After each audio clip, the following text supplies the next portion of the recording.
Salutations, chers amis. Dans le livre « La tragédie des siècles », nous avons vu comment Dieu a suscité des personnes fidèles pour mettre en avant sa vérité et provoquer ce que l'on a appelé la réforme protestante.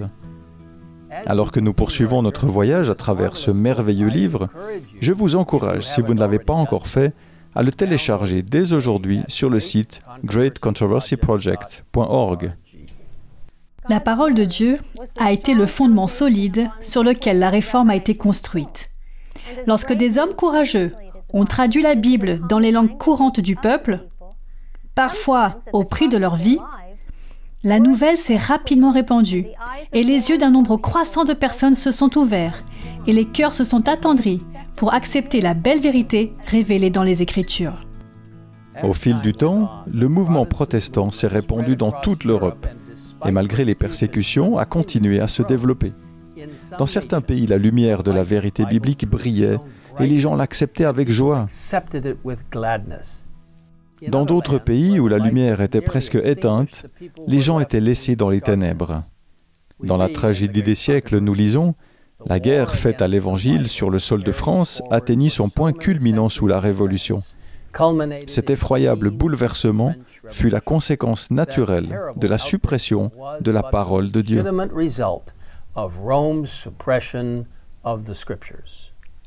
Malheureusement, l'Église romaine, fondée sur la tradition humaine et sur le fait de gagner son salut par les œuvres, a mis de côté les Écritures pendant plus de 1000 ans. À la fin du XVIIIe siècle, les résultats de cette mise à l'écart ont été clairement visibles dans les événements horribles de la Révolution française. La suppression des Écritures pendant la période de suprématie papale avait été prédite par les prophètes. Et dans Apocalypse 11, les versets 2 à 11, nous en lisons les terribles résultats écrits dans un langage symbolique. L'ange du Seigneur dit « Elles piétineront la ville sainte pendant 42 mois. Je confierai à mes 2 témoins la mission de prophétiser, habillés de vêtements de deuil pendant 1260 jours. Mais lorsqu'ils auront achevé de rendre leur témoignage, la bête qui monte de l'abîme combattra contre eux, elle les vaincra et les tuera. Leurs cadavres resteront exposés sur la place de la grande ville qui s'appelle symboliquement Sodome et Égypte. C'est la ville où leur Seigneur a été crucifié. Tous les habitants de la terre seront dans la joie à cause de leur mort. Ils s'en réjouiront et échangeront des cadeaux, car ces 2 prophètes leur auront causé bien des tourments.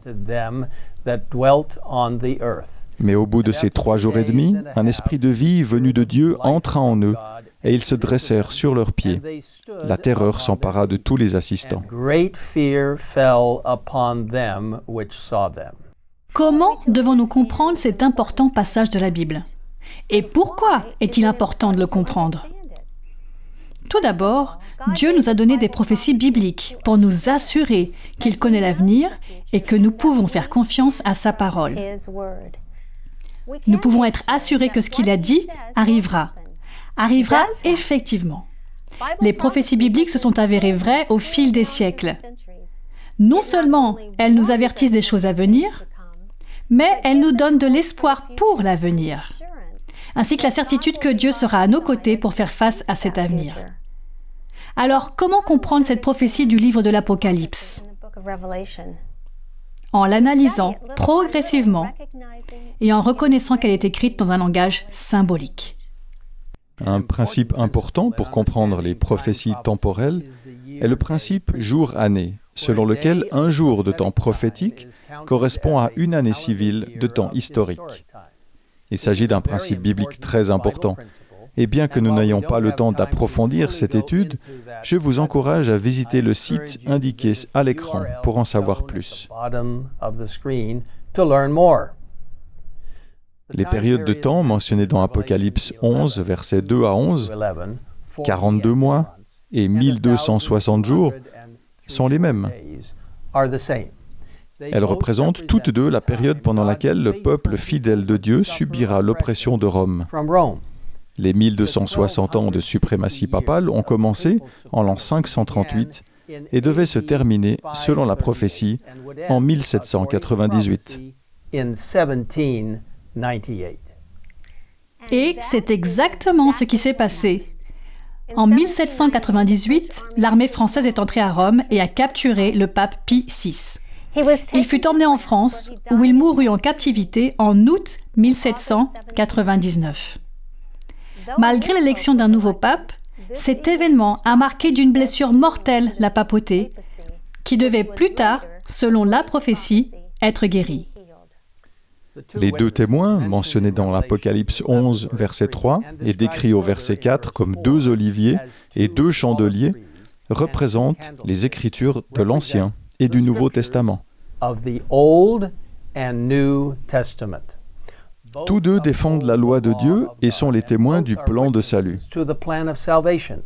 Au verset 3, ils sont décrits comme habillés de vêtements de deuil pendant les 1260 ans de suprématie papale, lorsque l'Église a cherché à supprimer leur témoignage. Des milliers de personnes qui suivaient la vérité biblique ont été chassées, trahies, torturées et martyrisées à cause de leur foi. Cependant, même pendant les périodes les plus sombres, Dieu a eu des gens qui ont continué à être fidèles en partageant sa parole. Le livre de l'Apocalypse nous donne des avertissements contre ceux qui cherchent à changer ou à piétiner la parole de Dieu. Au chapitre 11, verset 5, nous lisons que le feu sort de la bouche des deux témoins de Dieu, c'est-à-dire l'Ancien Testament et le Nouveau Testament. Et au chapitre 22, versets 18 et 19, nous lisons que quiconque essaye d'ajouter ou de retrancher quoi que ce soit à ce qui est écrit subira les fléaux et sera ôté du livre de la vie. Ellen White a écrit « Ces solennelles instructions s'appliquent à tous ceux dont l'influence pousse les hommes à faire peu de cas de la loi divine. » Elle a poursuivi en disant « Tous ceux qui mettent leurs opinions au-dessus de la révélation divine, qui altèrent le sens clair et évident des Écritures en vue de se procurer un avantage particulier ou afin de se conformer au monde, prennent sur eux une redoutable responsabilité. »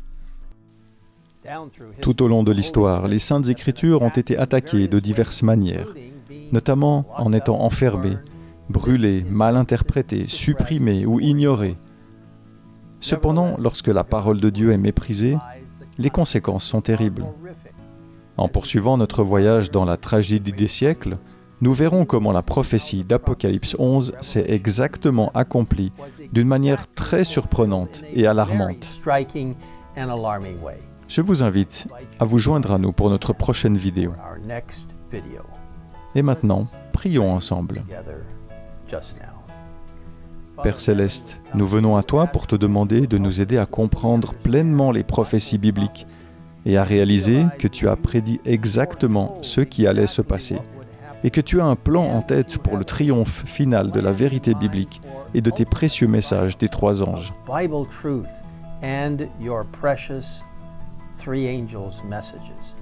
Nous te remercions pour tout ce que tu as fait à travers ceux qui ont défendu fermement la Bible à travers les siècles. Aide-nous à faire de même aujourd'hui. Nous te le demandons au nom de Jésus. Amen. Amen.